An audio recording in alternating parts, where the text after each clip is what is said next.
All right, inside hilltoppersports.com, Zoomcast/podcast coming back at you this week, hoping to reach a bigger audience going forward.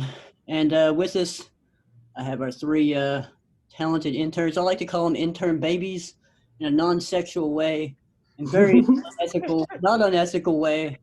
I just call them babies because they're a lot younger than me. So, if I was reckless as a teenager, I could be old enough to be your dads, but I wasn't reckless, so everything's good. Um, Obviously, Casey Warner, Noah McGee, Tyler Mansfield, three extremely talented personnel. I mean, you guys do it all.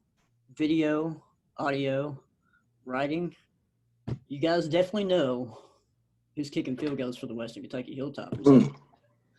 That's for sure, man. I mean, there's two kickers on the team, so you got to know sometimes the other guy gets to kick the field goals. Good point. Good point.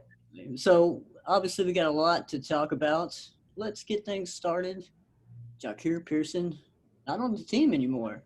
He caught 4 passes Saturday, and now not on Western Kentucky's football team. Tyler, you were on the Zoom call with Helton just a while ago. We'll go with you first. What do you think about this? It's definitely strange. Now, because Jaquez Sloan left before the Louisville game, there was another senior wide receiver, and now Pearson's the second. So that's 2 senior wide receivers that have left the team in this season through 2 games. Helton started this morning his weekly Zoom conference. He says, it's a bye week. He's working on this and that. Also, I'll tell you guys that Pearson is gone. I'm like, okay.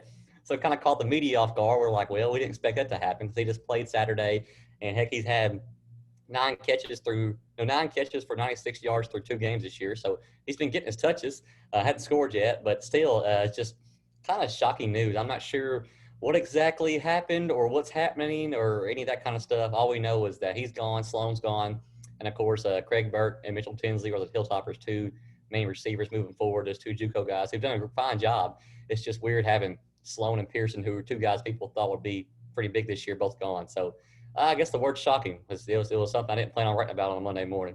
Right. Noah, let's go to you. What do you think about Pearson no longer being on the team? Well, obviously, when Tyler told us that was the news this morning for the press conference, my reaction was what in all caps, because obviously in the midst right now of a 2-game losing streak to start the season, the last thing you want is your returning leading receiver departing from the program while you're breaking in JUCO guys, and there's already questions surrounding the offense anyways. I guess it took me about 5 minutes to come up with this, but there had to be something there, I think, in terms of Tinsley and Burt maybe getting more, love on the outside, and maybe that, made him upset. And I think personally, right now, if with the talent this team has, if you're going to be a guy in the locker room, especially a leader who's older, and you're going to be the guy that kind of complains that you're not get touching the rock, then you might not need to be there, because right now that you need leadership to get it, to get the season back on course before it falls off the rails. So I'm definitely not saying good riddance, but I think that we'll see how things change Kim-wise in the locker room. We haven't heard anything that's wrong in terms of what's going on in the locker room, but I think that there had to be something underlying there that, in terms of just attitude. One thing that outside of X's and O's, that attitude is super important to me. I think that you can always scheme and have your Jimmys and Joes so much, but you got to gel together as a team. And if there was a rift there between quarterback, receivers, and in the receiver room, anyways, that needed to be dissolved. And if this is what would do that, then I guess it's the right move going forward. So, but best of luck to Jahcour Pearson. All right, Noah. I appreciate you being on time this week too, by the way. No comment. All right, Casey, we'll swing it over to you, man. So, I mean, first of all, I'm just kind of going to take this from my prior experience playing college football. So when I was at Thomas More University, my freshman season there, we went 9-3. And obviously this is a WKU team that had 9 wins last year. So with a team that had 9 wins in their previous season, you have guys that you think their jobs are set in stone. You think, that job is untouchable. And from Jahcour Pearson's standpoint, he probably thought his job was untouchable. He probably thought that, he was the leading returning receiver. He was going to be coming back, no competition. This was his job to lose. Well, going into my second season at Thomas More, we started out 0-2 just like this WKU team has so far. And when you start out 0-2, coaches start letting it be known on the practice field, these jobs are up for grabs. When you're 0-2, the same guys are not going to get the same reps they were getting last year. The same schemes are not going to be going down, and changes are going to be made. So I think what happened with Jahcour Pearson is he just heard the writing on the wall. I mean, he heard that, these guys that are getting more reps, and Mitchell Tinsley and Craig Burt, they're doing good in practice. They're doing good in the games. And I think because they're getting more reps, he didn't like that. And that's okay. That's just part of playing college football. So I think, the fact that this team started out 0-2 so far after such a successful year last year, that's kind of gotten in his head a little bit, and he doesn't like it. He's used to winning. He's used to being the guy that gets all the reps and all the passes thrown his way, and things are just different this year, and that's just a fact. So, I completely can understand where he's coming from. I wish him the best. Hope he goes to a place where he's a better fit and where he's going to get more passes thrown his way. But things are just different this year. It's an 0-2 start. The offense isn't looking the same, and the defense definitely isn't looking the same. So this team's just got to get some stuff figured out right now, and that wide receiver position is going to be a big way they're going to have to start to figure things out. Yeah, no doubt. Good points by all you guys on that. Obviously, very surprising news this morning given by Hilton on the Zoom call. But Western's going into a bye week now, and so they got time to kind of gel, put things together, get over that Pearson's not on the team anymore, and have some other guys step up. And we'll talk about that a little bit more here too.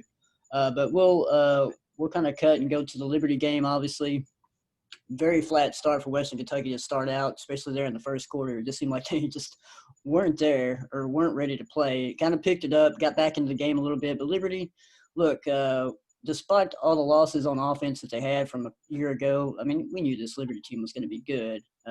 Hugh Freeze knows how to coach some offense. They know how to put points on the board.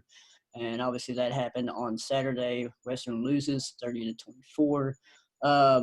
What's your positives, negatives from this Liberty game for Western Kentucky? And Casey, I will start with you on this one.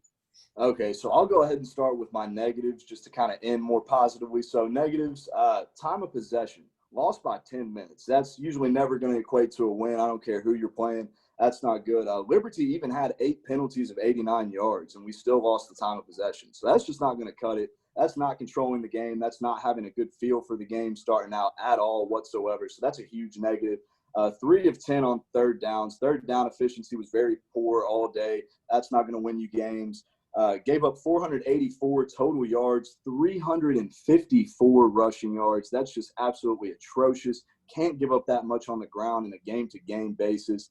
And then our run game. Once again, WKU run game is nowhere to be found. 98 total yards. Terrell Pigrome leads us again in rushing yards. Gage Walker, 11 carries for 34 yards. He's just not looking like the same running back he was last year schematically and performance-wise. You never like to see that from a 1,000-yard rusher a season ago. And then Josh Simon again. At least he had a couple catches in this game, but 2 catches for 19 yards. He should be getting much more volume than that, in my opinion. He's got to get more volume than that if that passing game is going to get going a little bit more. And then lastly, just 1 sack and then giving up the big plays again. 51, 32, 29, and 26. Those are big plays you can't give up game after game, just like we did against Louisville last week.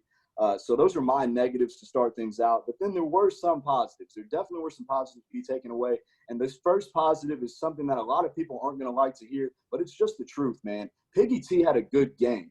18 of 25, 193 yards, 3 touchdowns, and no picks. You can't tell me that's not a good game. I don't know why fans are saying, take this guy out. It's not his job. Put David Shanley in. Man, that's a good game all the way around. I don't care who you are. He had a good game. He had another good game on the ground, 14 carries, 62 yards, 4.4 yards per carry. That's a great game for a dual-threat quarterback. He did his part offensively, so no complaints there. And then like we were discussing, these young receivers, these transfer receivers, Mitchell Tinsley and Craig Burt. Mitchell Tinsley had 6 catches, 69 yards, and a touchdown. Craig Burt, 2 catches, 45 yards, and a touchdown. Love to see that from your incoming guys. And then lastly, John Haggerty, my man, the Australian, 5 punts, 47.8-yard average, a 57 long, and 1 inside the 20. Love to see that from your veteran punter. So those are my negatives and positives from Liberty. Hey, Haggerty's Mr. Consistent. What can you He's say? good, man. Oh, yeah. No, I'll throw it to you. Positives and negatives.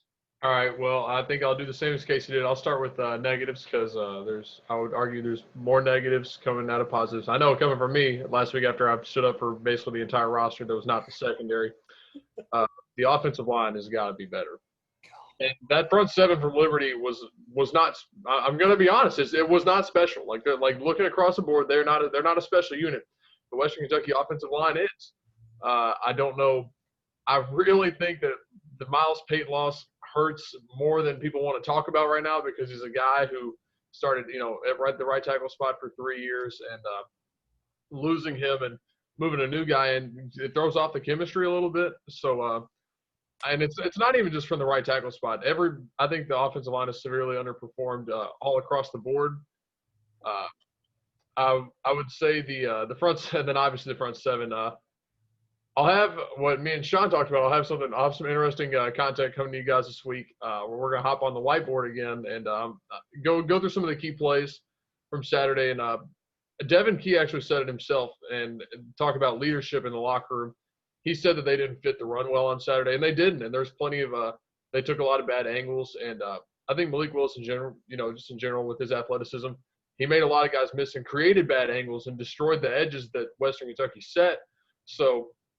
Yeah, the front seven's got to be better to arguably be the best defense in Conference USA coming into this season. You can't give up 360.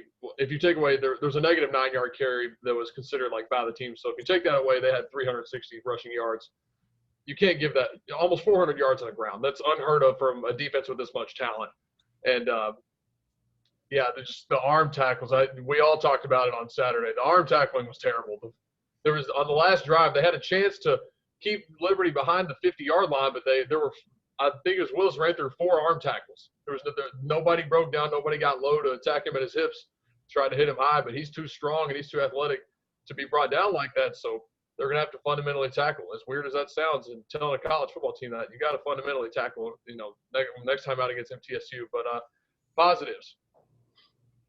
Tyron Pickering was positive on Saturday. I mean, he had a bad first quarter. I'm not gonna say that he was perfect, but he made so many big-time throws. I can't wait to walk everybody through on the whiteboard on one of the throws that he made. I did one on my Twitter. Shout out to Tyler Eaton at Red Towel Radio for the sky view of that, so I could actually draw that up on the whiteboard.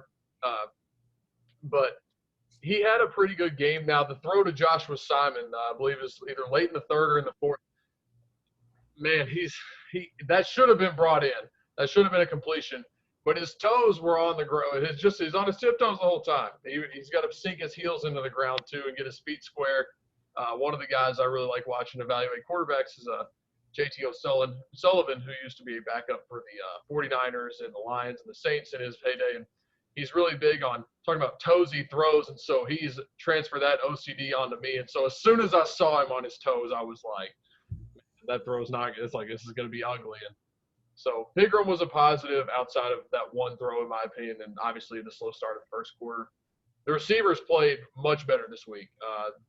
Obviously, Craig Burt played like a grown man whenever it came down to going up and getting the 50-50 balls, and Tinsley did a really good job over the middle. Outside of the quarterbacks and receivers, that's the really positive, only the really positives that I can, draw out from Saturday. So. Yeah, you mentioned obviously the first quarter, take away the first quarter from Pickering. I mean, you could probably say that for the whole Western Kentucky team. I mean, it was just not a good start for the Hilltoppers in the first quarter on Saturday. Tyler, positives and negatives from Liberty loss. The way that game started, I have not seen Western start a game that bad in a long time. Even against Louisville, I think they're better than they were last week. The Liberty game, they came out, their first drive, they went 3 and out with -7 yards. -7 yards on your first shot. They're going backwards. You can't do that. They try to run first. He lost yards. They tried to run again, didn't throw it. And then of course, he got rushed, threw out of bounds. It was a bad opening drive. And from that point, I was like, it's not good. It's not looking good. They picked things up from there, had some momentum going, and lost that. A positive I'll start with is like you guys said, Piggy played pretty well. You missed 7 total passes on the game. You near 200 yards passing. 3 touchdowns, no interceptions, and now he's one of 6 quarterbacks in the FBS with 4 passing touchdowns and no interceptions. Tyler, let me interrupt you.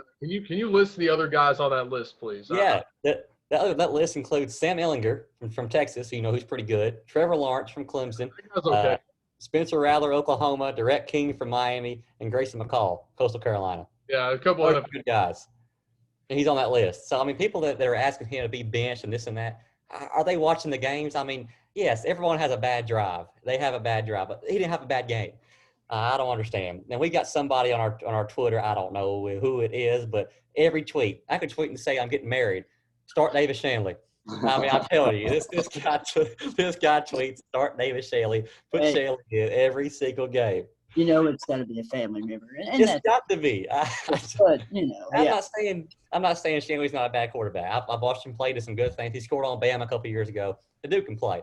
But Tyrell Pickeram's the starter, and he's going to be the starter. I just don't want to tell that guy.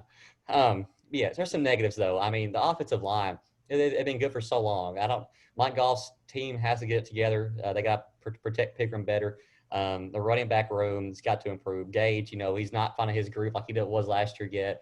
Now you got Staples back there, too. So that Thunder and Lightning's been like I don't know what, not Thunder and Lightning, the exact opposite of that. Hasn't been good. I guess that's got to improve. And the big thing is, I've hyped up the defense, you know, all the whole off season. We saw what they did last year, but golly, I mean, 2 weeks now, it has not been good. I don't know if they came in with just high heads thinking they were going to come out here and just hold their arm out and tackle somebody. I'm not sure what they were thinking, but Liberty ran all over them. Louisville ran all over them. Defense got to improve. I mean, even playing MTSU next week, this is a team that's not very good at all either. But I'm telling you, if you don't tackle Asher O'Hara, he's going to score on you. So, I mean, there's a lot to improve on, but this is a good bye week at the right time because there's a lot to get better with before playing MTSU on the road. Yeah, you guys bring up a lot of good points. I think, you know, there's a lot of deficiencies with Western Kentucky. But, you know, they've shown some promise too, you know. I mean, just things you can kind of tweak and get better at. And, you know, 0-2's not a great start, but, you know, at least they come back after that first quarter and was competitive and in the game against Liberty. And which kind of leads me to my next question I'm going to ask you guys, just in terms of Western's record moving forward. Obviously, they're 0-2 right now. But if you kind of look at their schedule going forward, where do you think they kind of end up overall record-wise? Obviously, they got a bye week. They play at Middle on October 3rd. I think that's going to be a win. That'll be their first win of the season. But what do you kind of see after that? You know, they play Marshall at home. That's going to be tough. I don't see a win there. At UAB is going to be tough. Chattanooga might be a win. BYU is going to be a loss. I'm going to just go ahead and say that. FAU, Southern Miss, FIU, Charlotte, those are all toss-up games. But I will throw it to you first, Noah. Where do you think Western Kentucky actually ends up record-wise at the end of the season? All right, I'll go rapid fire game by game. Yeah, I think Middle Tennessee coming off the bye week. I'm going to be honest. Middle Tennessee State is bad. There's no nice way to put it. They're bad. That's a win. I'm gonna hit the brakes on Marshall and saying that's a loss. I think if they win next weekend and you come into a rivalry game on homecoming, I know the crowd's obviously not going to be big. You're not going to get to feed off that homecoming energy as you typically would. Grant Wells looked credited App State as very athletic, and they're really good in the back end. He didn't look great, but Brendan Knox looked fantastic and is the All-CUSA first-team player that everybody knows him to be. He's going to bring his A game. And then the defense, I think it's going to be about the defense. It'll look a lot like the UAB game last year. It literally looks the exact same. You're still breaking a new quarterback, and backs against the wall. People are counting you out. So I think that the Marshall game looks a lot like the UAB game last year. So I'm going to say Western wins. I'm going to say they go 2-2 there.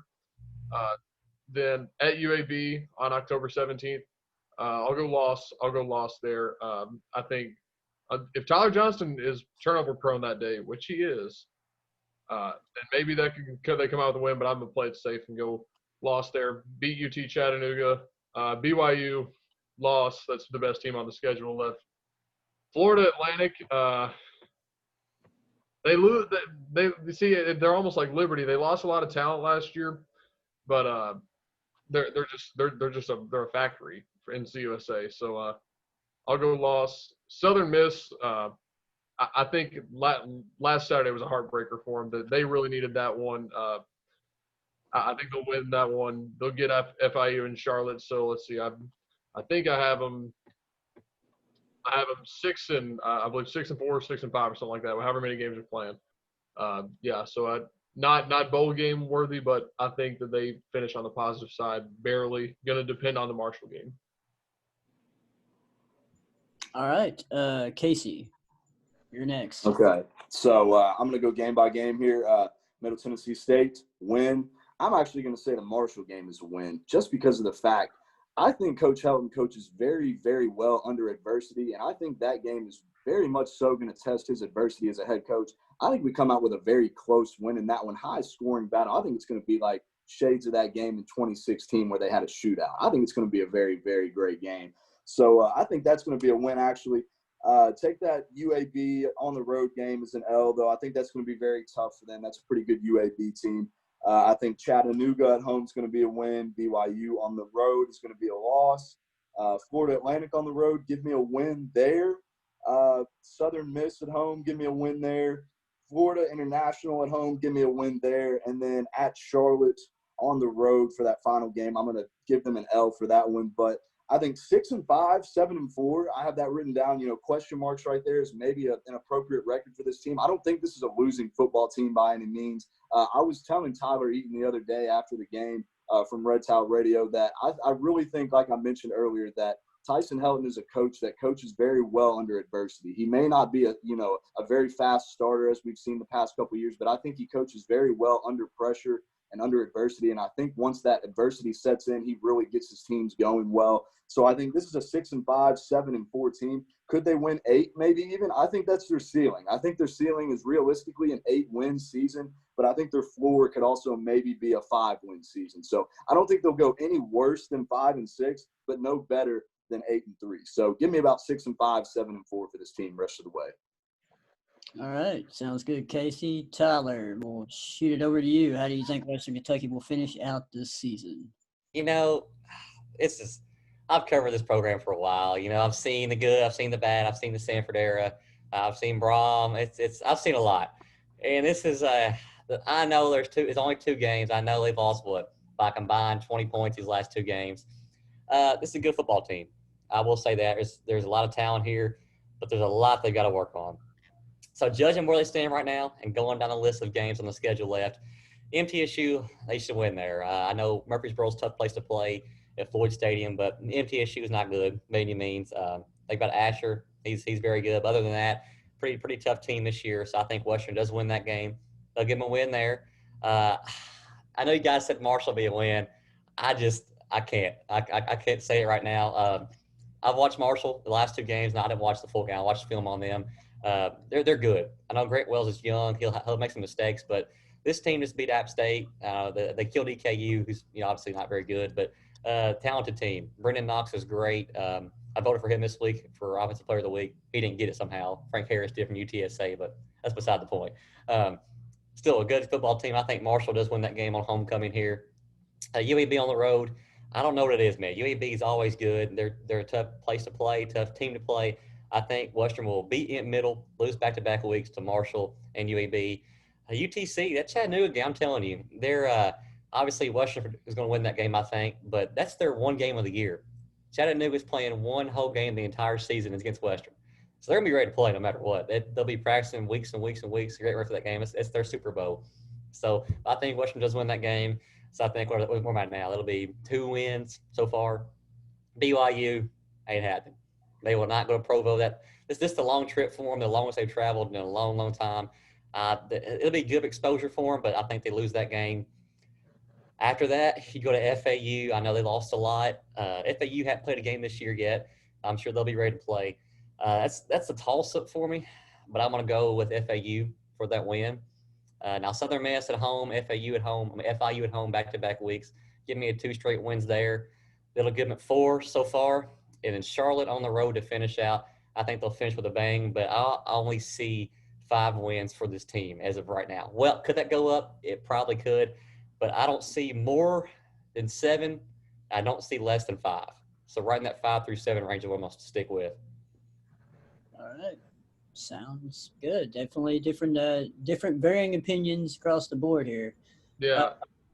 There's a lot of unknowns too. You know, Tyler mentioned Chattanooga not playing, or Western Kentucky is like the only game they're playing this fall. You know, FAU. I don't think they played a game yet. They've had some postponements, so there's a lot of unknowns here. I think Charlotte's had a game postponed as well. I think they were supposed to play North Carolina, so be interesting to see how the season turns out. Noah, were you going to say something? I was going to add on to Casey's comment that Tyson Hilton coaches well under pressure and under adversity. Yeah, that runs in the family. If you don't know what's going on the West Coast, that goes well. That runs in the family. Ask Clay. I agree with him on that. And then I guess talking about the schedule too. I know you guys saw it. I retweeted it. North Carolina has an open slot, and Western is rumored to be one of those teams to fill that spot. And that would also be a loss because my favorite quarterback in college football would shred this defense to pieces. That would be a loss, but that would also be a lot of money too. Yeah, I'm sure the athletic program is not opposed to going to Chapel Hill and taking that loss for the missed out money in terms of ticket sales for this this past season. So, yeah. Right. All right, good stuff. Last thing, we'll do this real quick because we got about 8 minutes left because I don't have the upgraded version of Zoom. So I was going to ask you guys just Conference USA teams that are impressing you so far. Obviously, I will say Marshall's in the top 25 after they beat App State this past week. That's in the AP poll. App State was ranked 23rd when they played them, but I think just talk about some Conference USA teams that you guys are impressing so far this year, and I'll start with Tyler. Yeah, like you said, obviously Marshall. I think they're a great team. I think Marshall will win Conference USA this year. I really do. Just by seeing them play, they play so smart. And offensively, with Knox behind there as a running back and Grant Wells, there's pieces by pieces there. I thought they would drop off after losing Isaiah Green from last year, but this guy came in and took over the reins. He's been playing, good football. They're explosive team, fun to watch. I think they'll be a good team to watch throughout the year. But obviously somebody else too. Last week, who was it? La Tech. I think they played Southern Miss, didn't they, this past week? Yeah. I know they have some struggles there too, but they have a lot of talent. I think they're a tough physical team. Western don't play them this year for first time in a long time, but they're a good team too to watch. But those two teams really impressed me so far. And if we're talking about teams that don't impress at all, I'm going MTSU for that. I don't know what is going on with MTSU. I just don't know. I don't see any life in them at all. I don't know what their deal is. I think they got a great coach in Stockstill. I know he's been there for 100 years, but I don't know what's going on there. But Marshall is by far my top team to keep an eye on. You talk about La Tech. They did have that. I think they threw a last touchdown pass with 14 seconds to go to beat Southern Miss 31-30. They played that game without 20 players. Yeah. 20 players were out due to COVID or COVID contact tracing. So they were very short-manned beating Southern Miss. It was pretty impressive win for them. Casey, I'll go to you. Who's some teams that are impressing you? I'm sure it's probably going to be kind of the same teams, so just give your thoughts on those guys as well. Yeah, so, obviously Marshall, but I'll just go ahead and spit these stats out here. Marshall, 7 points allowed on the season. That's awesome, man. They played App State, who was ranked, and then EKU, of course, who you're expected to shut down. But 7 points allowed, doesn't matter who you're playing. That's awesome right there. So great defense on Marshall's part. I agree with Tyler. They're probably the favorite to win the CUSA at this point. So Marshall looks fantastic. And then Brendan Knox, his stats at this point, 223 yards, 4.8 yards per carry, and 2 touchdowns. That's looking excellent right there. So he's a solid workhorse running back for them. Marshall looks great. And I don't think anybody was going to mention this team, but UTSA, University of Texas San Antonio, man. They've only played Texas State and Stephen F. Austin, and then they got MTSU coming up this weekend, but you can only play the games on your schedule, man. I expect them to start out 3-0 after this week. So UTSA is looking very good. That quarterback, Frank Harris, he's 46 of 67, 438 yards, 2 touchdowns and a pick so far. And if that wasn't enough, on the ground, he's got 28 carries for 155 yards and 5 rushing touchdowns. So UTSA is looking very solid so far. I don't know how they'll be able to match up against some of the bigger teams in Conference USA as far as some of the more competitive teams. But right now, they're beating all the teams on their schedule, and they're looking pretty darn good doing it. So UTSA looks pretty impressive in my opinion.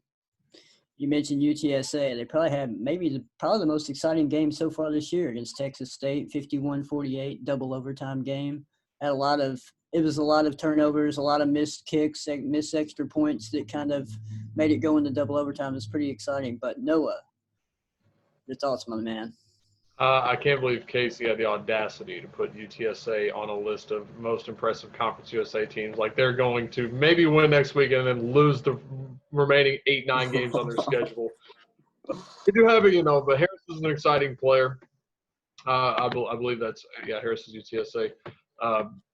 So I would say UAB. UAB played Miami through the third quarter down to the wire. I mean, Miami, and as we saw against the other night against Louisville, is a really good football team. They're really athletic. So if UTSA – not UTSA. If UAB's got the horses to run with Miami, then I think that UAB might be I don't know about my favorite, but because Marshall's defense is really good. I love watching Tavante Beckett, one of their linebackers who's an all-conference level player. I think he's the guy that's going to play on Sundays too. He reminds me a lot of Darius Leonard, one of my favorite players in the league.